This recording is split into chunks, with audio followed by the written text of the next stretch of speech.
ഇന്നലത്തെ നമ്മുടെ സംസാരത്തിന്റെ അവസാനം പോകാൻ ഇത് ഇന്നലെ വാങ്ങിയ ഒരു പുതിയ കണ്ണടയാണ്. ചുമ്മാ ജാടയ്ക്ക് വെച്ചതാണ്. 700 രൂപയായി. ലെൻസ്കാർട്ടിൽ നിന്ന് വാങ്ങിയതാണ്. അത് വളരെ ബോധപൂർവം മനഃപൂർവ്വം പറഞ്ഞതാണ്, കരുതിക്കൂട്ടി പറഞ്ഞതാണ്, ആലോചിച്ച് ഉറപ്പിച്ച് പറഞ്ഞതാണ്. എന്തിനായിരുന്നു ആ ഒരു പറച്ചിൽ എന്ന് ചോദിച്ചു കഴിഞ്ഞാൽ തീർച്ചയായിട്ടും ഈ ഒരു സംസാരത്തിന് വേണ്ടിയിട്ടായിരുന്നു, ഈ ഒരു വീഡിയോ ചെയ്യാൻ വേണ്ടിയിട്ടായിരുന്നു.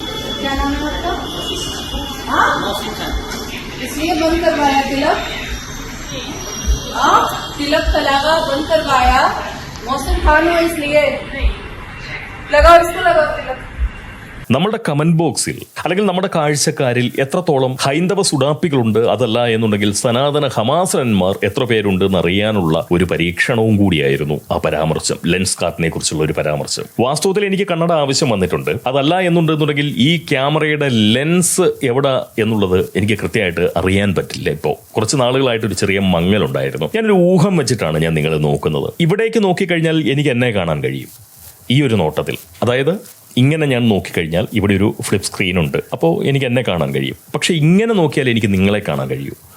നിങ്ങളുടെ കണ്ണിൽ നോക്കി സംസാരിക്കണമെന്നുണ്ടെങ്കിൽ എനിക്ക് ഈ ക്യാമറയുടെ ലെൻസിൽ തന്നെ നോക്കണം.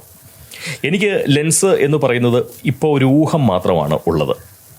എന്നാൽ എനിക്ക് കണ്ണട വെച്ച് കഴിഞ്ഞാൽ അത് കൃത്യമായിട്ട് ആ ലെൻസിൻ്റെ ഒരു തിളക്കം എനിക്ക് കാണാൻ കഴിയുന്നുണ്ട്. കാരണം ഞാൻ ഒരു വിധം ഇരുട്ടുമുറിയിലിരുന്നു കൊണ്ടാണ് സംസാരിക്കുന്നത്. അതുപോട്ടെ, അപ്പോൾ കണ്ണട വാങ്ങി കണ്ണട വെച്ചു, അത് ഈ ലെൻസ് കാണുക എന്നുള്ള ഉദ്ദേശത്തില്ല. പക്ഷെ ലെൻസ്കാർട്ട് എന്ന് ഞാൻ എടുത്തു പറഞ്ഞത് എന്തിനായിരുന്നു എന്ന് ചോദിച്ചാൽ നേരത്തെ പറഞ്ഞതുപോലെ എത്രത്തോളം ഹൈന്ദവ സുഡാപ്പികൾ നമ്മുടെ നാട്ടിൽ ഉണ്ടായിക്കഴിഞ്ഞിരിക്കുന്നു, എത്രത്തോളം സനാതന ഹമാസനന്മാർ നമ്മുടെ നാട്ടിൽ സംഭവിച്ചിട്ടുണ്ടെന്ന് അറിയുക. അല്ലെങ്കിൽ നമ്മുടെ നാട്ടിൽ എന്നുള്ളതിനേക്കാൾ ഉപരിയായിട്ട് നമ്മുടെ പ്രേക്ഷക സമൂഹത്തിൽ എത്ര പേർ അങ്ങനെയുള്ളവർ ഉണ്ട് എന്നറിയുക എന്നുള്ളതായിരുന്നു. എന്തായാലും ഭാഗ്യവശാൽ 2 പേർ മാത്രമാണ് ആ ലെൻസ്കാർട്ടിനെ കുറിച്ച് പരാമർശിച്ചതായി എൻ്റെ കണ്ണിൽപ്പെട്ടിരിക്കുന്നത്. നമ്മുടെ കമന്റ് ബോക്സിൽ 2 പേരെയാണ് ഞാൻ കണ്ടത്. ഒരാളെ കണ്ടാൽ പോലും ഞാൻ ഈ വീഡിയോ ചെയ്യുമായിരുന്നു, ഒരാളെയെങ്കിലും. ഇനി ഞാൻ അതിന്റെ കാര്യം പറയട്ടെ. लेंसकार्ट का एक ऐड निकला है जिसमें साफ लिखा हुआ है. വാസ്തവം പറഞ്ഞ ലെൻസ്കാർട്ടിനോടുള്ള ഹൈന്ദവരുടെ വിരോധത്തിന് പ്രധാനപ്പെട്ട കാരണം എന്ന് പറഞ്ഞത് കഴിഞ്ഞ 4-5 മാസം മുൻപ് 2026 തുടക്കത്തിൽ തന്നെ മുംബൈയിലോ മറ്റോ ആണെന്ന് തോന്നുന്നു, അവരുടെ ഒരു ഷോറൂമിൽ അവിടുത്തെ ലെൻസ്കാർട്ടിലെ ജീവനക്കാർക്ക്, അതായത് സിഖുകാരായിട്ടുള്ള ജീവനക്കാരുണ്ടെങ്കിൽ സിഖ് തലപ്പാവ് ധരിക്കുന്നതിൽ തെറ്റില്ല, മുസൽമാന്മാരായിട്ടുള്ള ജീവനക്കാരുണ്ടെങ്കിൽ അവർക്ക് തട്ടം ധരിക്കുന്നതിൽ തെറ്റില്ല. പക്ഷെ ഹിന്ദു വിഭാഗത്തിൽപ്പെടുന്ന ആളുകൾ ആരെങ്കിലും ഉണ്ടെങ്കിൽ അവർക്ക് കുറി തൊടുകയോ അതല്ലെങ്കിൽ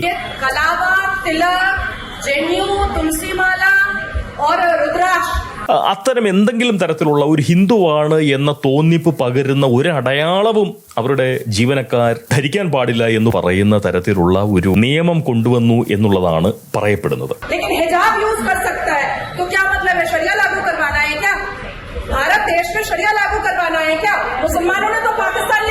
വാസ്തവം പറഞ്ഞു കഴിഞ്ഞാൽ ഈ ലെൻസ്കാർട്ട് എന്ന് പറയുന്ന കമ്പനിയുടെ ഉടമ പീയൂഷ് ബൻസാൽ ആണെന്നാണ് ഞാൻ മനസ്സിലാക്കിയിരിക്കുന്നത്. അദ്ദേഹം ഒരു ഹിന്ദുവാണ്. അങ്ങനെ ഒരാൾക്ക് ഇങ്ങനെ ഒരു നിയമം കൊണ്ടുവന്നു എന്ന് ഞാൻ വിചാരിക്കുന്നില്ല. ഒരു പക്ഷേ അതൊരു ഏതെങ്കിലും ഒരു ബ്രാഞ്ചിന്റെ മാത്രമായിട്ടോ അതല്ലെങ്കിൽ ഒരു പക്ഷേ കൂടുതൽ മതേതര ഭാവം പുലർത്താൻ വേണ്ടി ബോധപൂർവ്വം, കാരണം ഹിന്ദുക്കളൊക്കെ വർഗീയവാദികളാണെന്ന് പരക്കെ ഒരു പരത്തൽ സംഭവിച്ചിട്ടുള്ളത് കൊണ്ട് സ്വാഭാവികമായിട്ടും ഒരു കച്ചവടക്കാരൻ എന്ന നിലയിൽ അദ്ദേഹം അങ്ങനെ ഒരു നിർദ്ദേശം കൊടുക്കാൻ നിർബന്ധിതനായിട്ടുണ്ടെങ്കിൽ അതിന്റെ കാര്യം എന്താണ് എന്ന് നമ്മൾ ആലോചിക്കണ്ടേ, നമ്മൾ സംസാരിക്കണ്ടേ. അപ്പോ ഞാൻ മനസ്സിലാക്കിയിരിക്കുന്നത് പീയൂഷ് ബൻസാൽ അത്തരം ഒരു നീക്കം നടത്തിയിട്ടില്ല എന്ന് അദ്ദേഹം പറഞ്ഞു. ഇത് പഴയ ഏതോ ഒരു സർക്കുലറിൽ ഇങ്ങനെ സംഭവിച്ചിട്ടുണ്ടാവാം, ഉണ്ടെങ്കിൽ തന്നെ അതിൽ മാപ്പ് പറയുകയും ക്ഷമ പറഞ്ഞുകൊണ്ട് അത് പിൻവലിക്കുകയും ചെയ്തിട്ടുണ്ട്. പീയൂഷ് ബൻസാൽ എന്ന് പറയുന്ന വ്യക്തി നിർബന്ധിതനായിട്ടുണ്ടെങ്കിൽ എന്തുകൊണ്ടാണ് കച്ചവടം പൂട്ടരുത്, അല്ലെങ്കിൽ കച്ചവടത്തിൽ നഷ്ടം വരരുത്, അല്ലെങ്കിൽ ലാഭത്തിൽ കുറവ് വരരുത്. ഇതായിരിക്കുമല്ലോ ഒരു കച്ചവടക്കാരനെ സംബന്ധിച്ചിടത്തോളം പ്രധാനപ്പെട്ട ലക്ഷ്യം എന്ന് പറയുന്നത്. അപ്പോ കുങ്കുമക്കുറി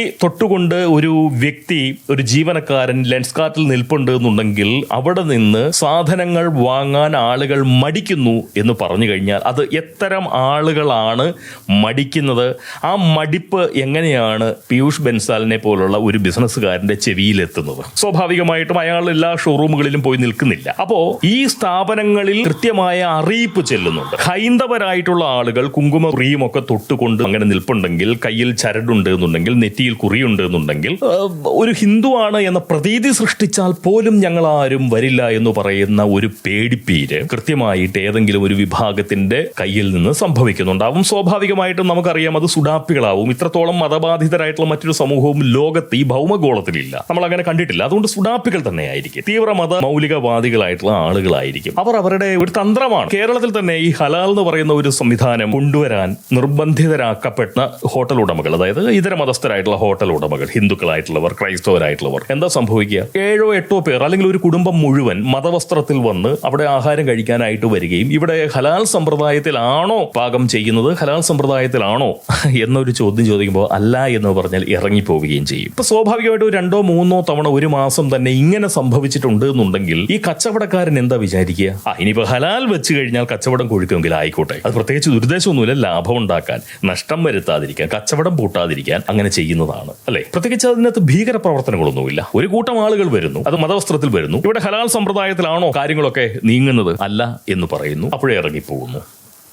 സ്വാഭാവികമായിട്ടും ഹോട്ടൽ ഉടമ ഹലാൽ മുദ്രയുള്ള ഒരു ബോർഡ് അവിടെ തൂക്കാൻ നിർബന്ധിതനാകുന്നു. കച്ചവടം നഷ്ടപ്പെടരുത് എന്നുള്ളത് കൊണ്ടാണ്. പീയൂഷ് ബൻസാൽ എന്ന് പറയുന്ന ലെൻസ്കാർട്ടിന്റെ ഉടമയും അങ്ങനെ ഒരു നിയമം അവിടെ കൊണ്ടുവരാൻ നിർബന്ധിതനായിട്ടുണ്ട് എന്നുണ്ടെങ്കിൽ അത് കച്ചവട നഷ്ടം സംഭവിക്കും എന്നുള്ള ഭയത്തിൽ നിന്നാവും. ആ ഭയം ആരാണ് ഉണ്ടാക്കിയത്? സുഡാപ്പികളാണ് ഉണ്ടാക്കുന്നത്, അല്ലേ? സ്വാഭാവികമായിട്ടും അങ്ങനെയാണ്. ഇനി അതിനെ എങ്ങനെ നമുക്ക് പ്രതിരോധിക്കാൻ പറ്റുക? സ്വാഭാവികമായിട്ടും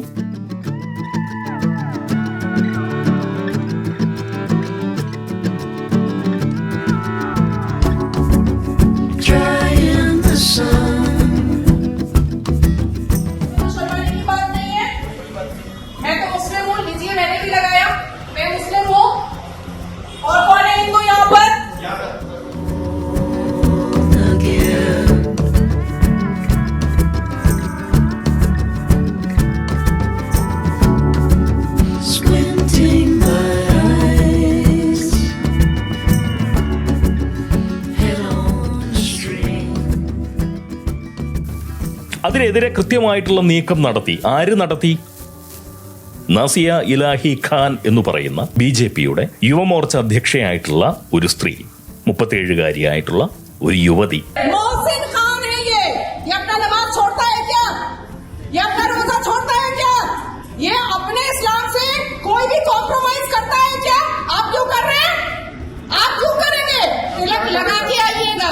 ഭാരതീയ സംസ്കൃതി തുടിക്കുന്ന കുറിയോടുകൂടി സാരിയുമൊക്കെ ചുറ്റി തനി ഒരു ഭാരതീയ മങ്കയായി തോന്നിപ്പിക്കുന്ന നമ്മുടെ നാസിയ ഇലാഹി ഖാൻ ഈ പറയുന്ന ലെൻസ്കാർട്ടിന്റെ ഷോറൂമിൽ ചെല്ലുന്നു. അവിടുത്തെ മാനേജറായിട്ടുള്ള വ്യക്തിയെ വിളിക്കുന്നു, അദ്ദേഹത്തിന്റെ പേര് ചോദിക്കുന്നു. അദ്ദേഹം ഞാൻ മുഹ്സിൻ ഖാൻ എന്ന് പറയുന്നു. അപ്പൊ നാസിയ ഇലാഹി ഖാൻ മുഹ്സിൻ ഖാനോട് നിങ്ങൾ ഇതുപോലുള്ള പോക്രിത്തരം കാണിക്കുന്നുണ്ടോ എന്ന് ചോദിക്കുന്നു. ഉണ്ട് എന്ന് പറയുന്നു. സ്വാഭാവികമായിട്ടും അവിടെ ഉണ്ടായിരുന്ന ഹിന്ദു ജീവനക്കാരെയൊക്കെ വിളിക്കുന്നു. അവരുടെയൊക്കെ നെറ്റിയിൽ അവർ കുങ്കുമക്കുറി തൊട്ടുകൊടുത്തു. പോരെ? അതിനുശേഷം പിന്നെ അവിടെ പ്രശ്നം എന്തെങ്കിലും ഉണ്ടോ? അവരെ ഒരു പുതിയ പാഠം പഠിപ്പിച്ചു. ഇതാണ് യഥാർത്ഥത്തിലുള്ള മതേതരത്വമെന്നും ഇത് നിങ്ങൾക്ക് ചെയ്യാൻ സാധിക്കുന്നില്ലെങ്കിൽ നിങ്ങൾ തീർച്ചയായിട്ടും പാകിസ്ഥാൻ എന്ന് പറയുന്ന മതരാഷ്ട്രത്തിലേക്ക് പോകണമെന്നും ഇത് ഭാരതമാണ് എന്നും ഇവിടെ ഇങ്ങനെയുള്ള ഒരു സമ്പ്രദായമേ സാധിക്കൂ എന്നും നാസിയ ഇലാഹി ഖാൻ എന്ന് പറയുന്ന നാമത്തിൽ മുസ്ലിം മതം പുരണ്ടു നിൽക്കുന്ന ആ ഒരു യുവതി അവർ ചെയ്തിട്ടുണ്ട്. അവർ മുസൽമാനാണോ? ആണെങ്കിൽ ഈ പോങ്ങൻ അവരെ പോലുള്ള ഒരു മുസൽമാനും കൂടിയാണ്. നല്ല ദേശക്കൂറുള്ള, നല്ല ഹൈന്ദവപ്പറ്റുള്ള, അതോടൊപ്പം തന്നെ നാസിയ ഇലാഹി ഖാൻ എന്ന് പറയുന്ന യുവതിയുടെ മനോഭാവമുള്ള ഒരു മുസൽമാൻ കൂടിയാണ് പോങ്ങൻ എന്നുള്ളതാണ് ഞാൻ പറഞ്ഞത്. അതാണ് യഥാർത്ഥത്തിൽ ഒരു ഹിന്ദു. അങ്ങനെയാവണം ഒരു ഹിന്ദുത്വ എന്ന് പറയുന്ന ഒന്നിനോടുള്ള ഭയം പ്രചരിപ്പിക്കൽ അവസാനിപ്പിക്കേണ്ടത്. ഈ നിലയിലാവണം. ചുട്ട മറുപടിയല്ലേ കൊടുത്തത്? മുഹ്സിൻ ഖാന്റെ നെറ്റിയിൽ വരെ കുങ്കുമം കയറേണ്ട നില വന്നു. ചോര പൊടിഞ്ഞില്ല. രക്തവർണ്ണമുള്ള ഒരു കുങ്കുമം കൊണ്ട് മുഹ്സിൻ ഖാന്റെ നെറ്റിയിൽ പുരണ്ട ആ ഒരു ഗോപിക്കുറി കൊണ്ട്, രക്തവർണ്ണമുള്ള ഗോപിക്കുറി കൊണ്ട് വാസ്തവം പറഞ്ഞു കഴിഞ്ഞാൽ ചോര ചീന്താതെ എത്രയോ മനോഹരമായിട്ടാണ് നമ്മുടെ ഹിന്ദുത്വം എന്ന് പറയുന്ന ആ ഒരു സംസ്കൃതിയെ അടയാളപ്പെടുത്തിയത്. മുഹ്സിൻ ഖാന്റെ ഇങ്ങനെ തന്നെ പറയാം, മുഹ്സിൻ ഖാന്റെ നെറ്റിയിൽ അടയാളപ്പെട്ടത്. അല്ലെങ്കിൽ നാസിയ ഇലാഹി ഖാൻ മുഹ്സിൻ ഖാന്റെ നെറ്റിയിൽ തൊട്ടുകൊടുത്തത് മതേതരത്വത്തിന്റെ തൊടുകുറി.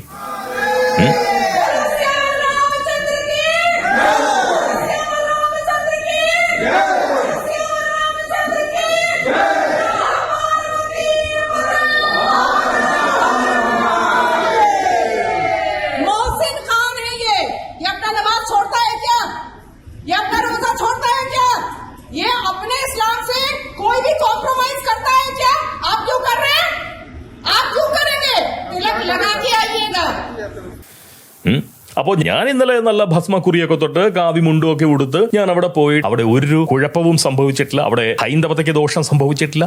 ഹിന്ദുക്കൾ അവിടെ അപമാനിക്കപ്പെട്ടിട്ടില്ല. പക്ഷേ മനസ്സിലായോ? സ്നേഹം. ലെൻസ് കാർട്ട് കുറ്റകരമായിട്ടുള്ള ലെൻസ് എവിടെ? അപ്പോൾ ലെൻസ് കാർട്ടിൽ പോയി ഒരു കണ്ണട വാങ്ങുന്നു എന്ന് പറഞ്ഞു കഴിഞ്ഞാൽ അത് ദേശവിരുദ്ധതയല്ല, അത് ഹിന്ദു വിരോധമല്ല. ഞാൻ നേരത്തെ പറഞ്ഞ പോലെ മുഹ്സിൻ ഖാൻ എന്ന് പറയുന്ന വ്യക്തിയുടെ നെറ്റിയിൽ നാസിയ ഇലാഹി ഖാൻ മതേതരത്വത്തിന്റെ തൊടുകുറി ചാർത്തി കൊടുത്തിട്ടുണ്ട് എന്നുണ്ടെങ്കിൽ അതാണ് നമ്മൾ ഹിന്ദുക്കൾ. നസിയ ഇലാഹി ഖാൻ ഒരു ഹിന്ദുവാണ് അല്ലേ? അവരുടെ പേരിൽ മറ്റൊരു മതം പുരണ്ടിരിക്കുന്നുണ്ടെങ്കിൽ പോലും അവരുടെ മനസ്സ് മുഴുവൻ ആ ഒരു ഹിന്ദു സംസ്കൃതിയാണുള്ളത്, ഭാരതീയ കൂറാണുള്ളത്. അതുകൊണ്ട് നാസിയ ഇലാഹി ഖാൻ എന്ന് പറയുന്ന ഹിന്ദുവായിട്ടുള്ള മുസ്ലിം യുവതിയുടെ മനോഭാവം നമ്മുടെയൊക്കെ ഉള്ളിലുണ്ടാവണം. അല്ലെങ്കിൽ എനിക്ക് തോന്നുന്നു ഇത് കുറച്ചുകൂടി ഗൗരവത്തോടു കൂടി സംസാരിക്കേണ്ട ഒരു വിഷയമാണ്. ഇത്ര അലസമായിട്ട് സംസാരിക്കേണ്ടതൊന്നല്ല. അതുകൊണ്ട് നമുക്കിത് വഴിയെ ബാക്കി പറയാം. അതാണ് നല്ലത്. പറയേണ്ടതുണ്ട്. കേൾക്കാൻ നിങ്ങൾക്ക് മനസ്സില്ലെങ്കിൽ പോലും പറയേണ്ടതുണ്ട് എന്ന് പറയുന്ന ബോധ്യം എനിക്കുണ്ട്. അതുകൊണ്ട് തീർച്ചയായിട്ടും പറയും. സ്നേഹം. I wouldn't believe if she opened up my heart to me. I still need to grow. Ain't no time for speaking. I'm on the upper side of what I needed before. Disregard the past, now I'm ready to let go. I never knew I needed more. Don't wanna keep it on the low. Now it's time for me to value the things I never